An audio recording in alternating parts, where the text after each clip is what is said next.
تستغربش انا ما بهربش، كل الحكاية ان انا فكرت لقيتني وصلت الحل وقلت هيحصل ايه لو اتغيرت.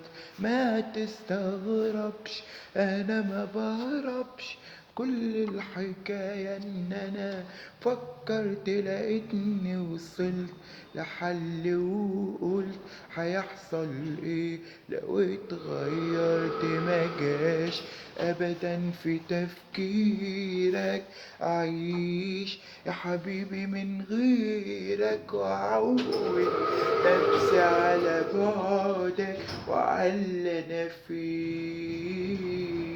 طب اثبت لك اديني معاك ومش حاسس اني لهواك، وعايش حياتي من بعدك، هعمل ايه؟